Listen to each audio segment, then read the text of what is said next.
Welcome to the CHDS Master's Thesis Series. With me today is Gary Cummings, Lieutenant with Garland Police Department. Welcome, Gary. Thank you. Thank you for having me. Sure. You had a very interesting research topic. How did you come across it? We all came to this program with, some of us with more, some with less, but we each had problems we were hoping to solve, and some of us discovered problems along the way. And I was one of those who had some problems locally that I wanted to try to find answers for. And so that's how I came up with it. And it revolves around trust in law enforcement, but also some types of folks that show up at incidents. Can you define the types of folks that you focused on in this thesis? Well, the issue that we were dealing with is citizen journalism at the most basic level. There's one type of citizen journalist that's called a copwatcher that just will show up and record police in the public place. And the court said that they can do that. But I didn't really focus on them. I focused on one that they call themselves a civil rights auditor. Mm-hmm. And they show up and they'll record a third party to generate a police response.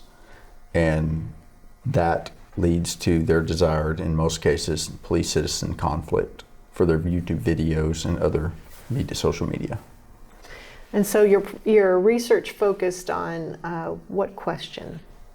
Well, regarding them showing up and recording you, we know the Supreme Court says they can record me in public, but can they record you in your federal building, government building, military base, or even a hospital or a synagogue? And so that came to the question of what are the limits to this First Amendment activity of recording in public.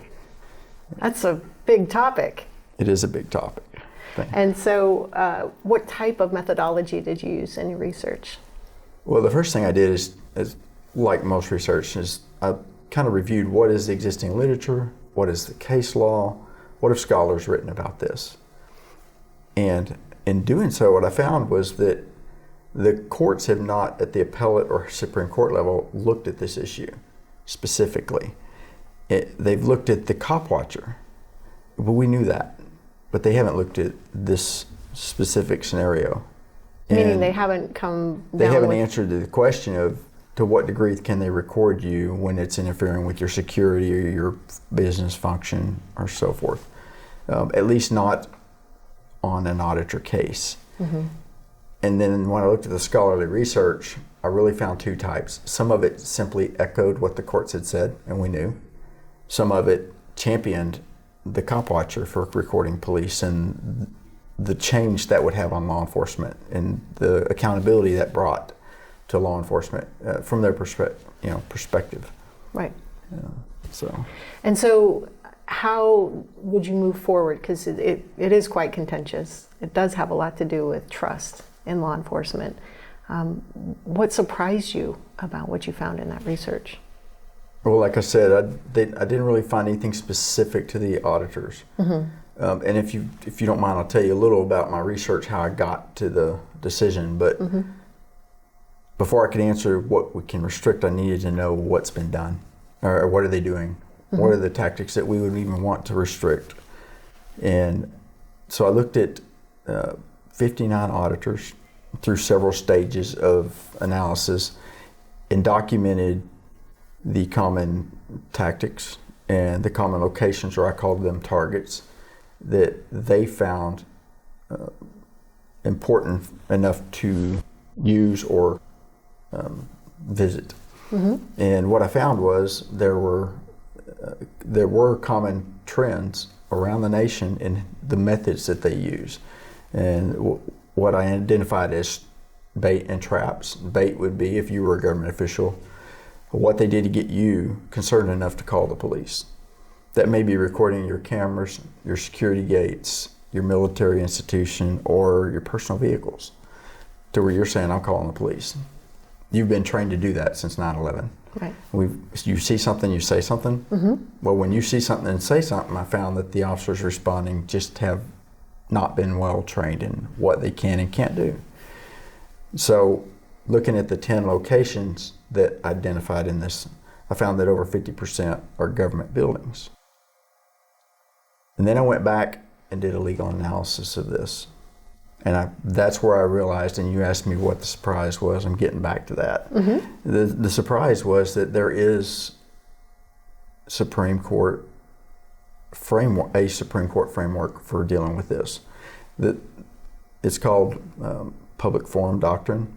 And surprisingly, the Supreme Court has used this to decide on First Amendment cases ranging from presidential tweets to signs on the back of a rail car, to what a public institution can allow or restrict in the way of curriculum. And it fits perfectly with the civil rights auditor. And so can you give kind of a pro and con case that Sure. illustrates the point?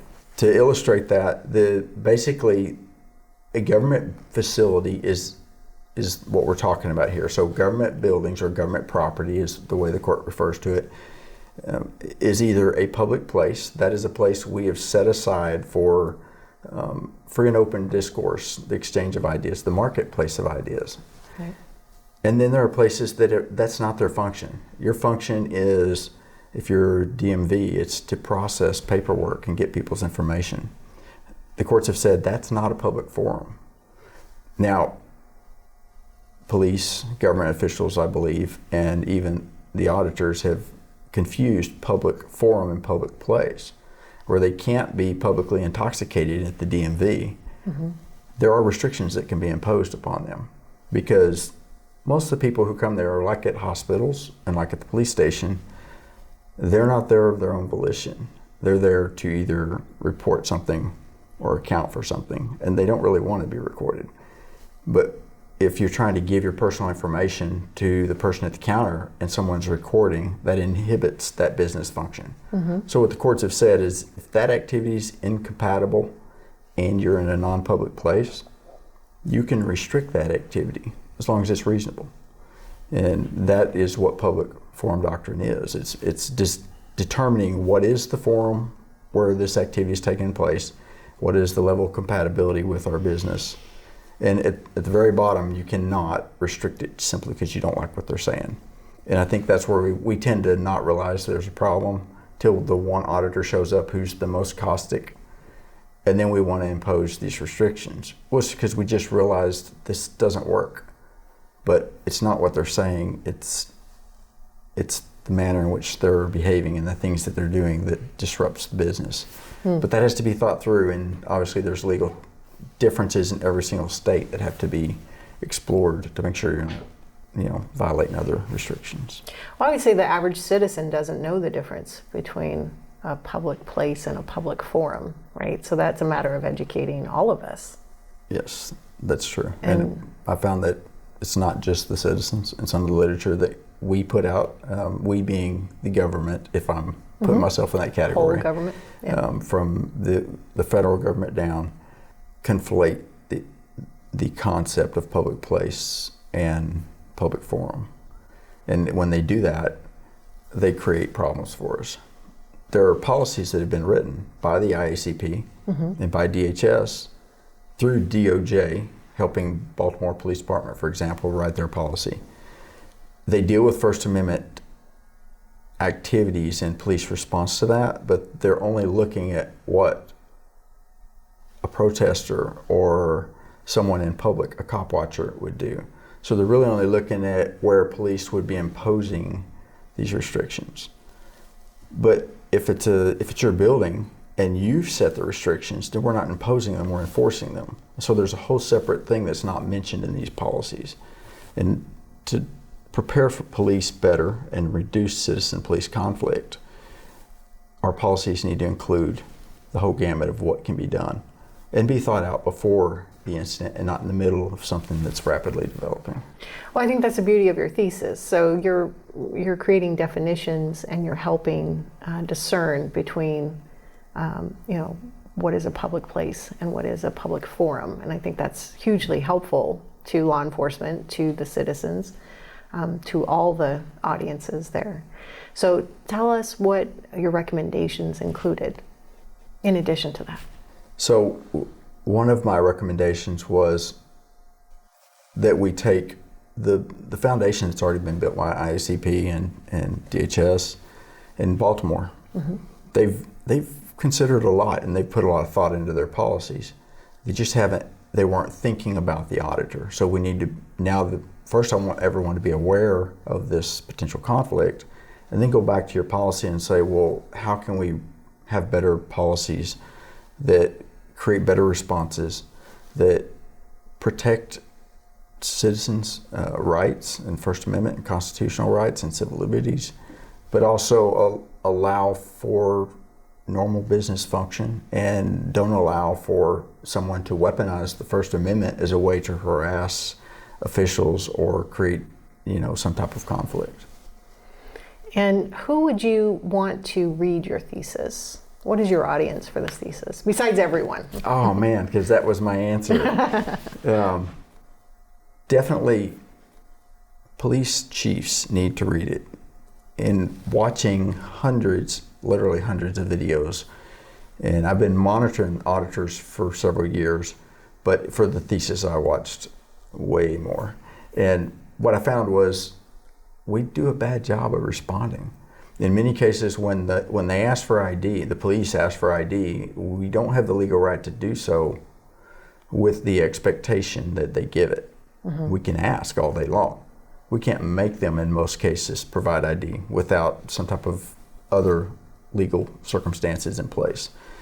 And the police don't seem to know where those boundaries are. And that's just state law.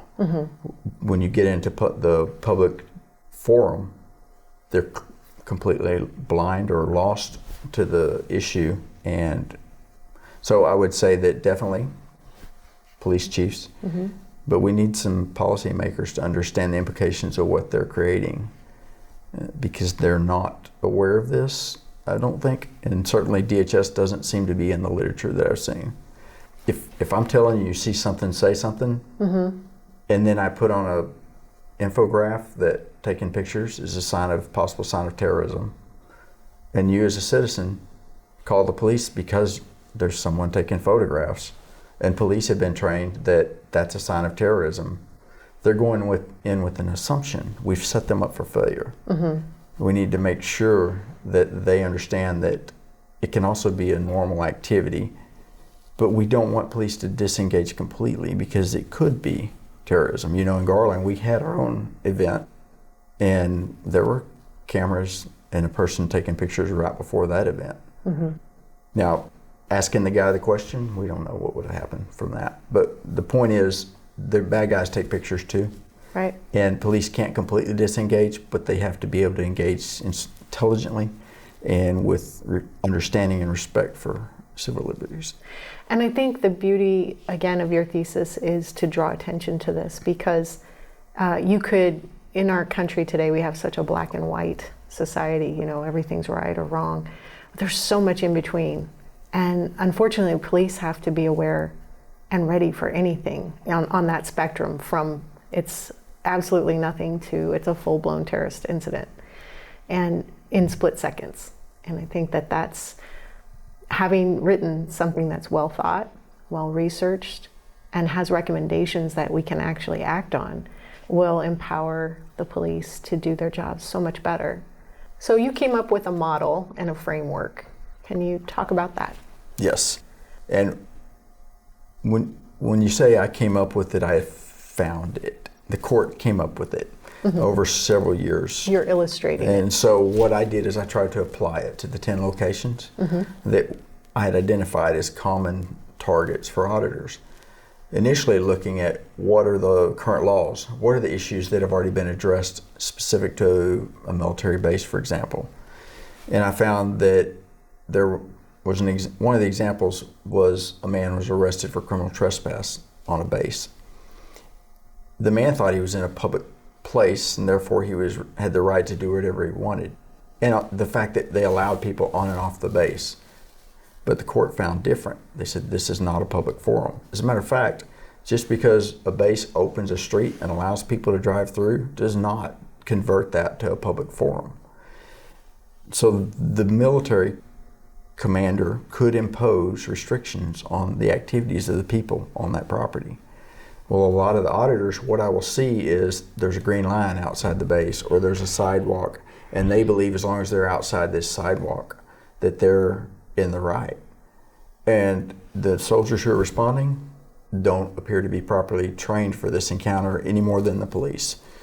And so there's this conflict that occurs there, and then the soldiers call the police, who are now put in the middle of a conflict that they had no part in to begin with.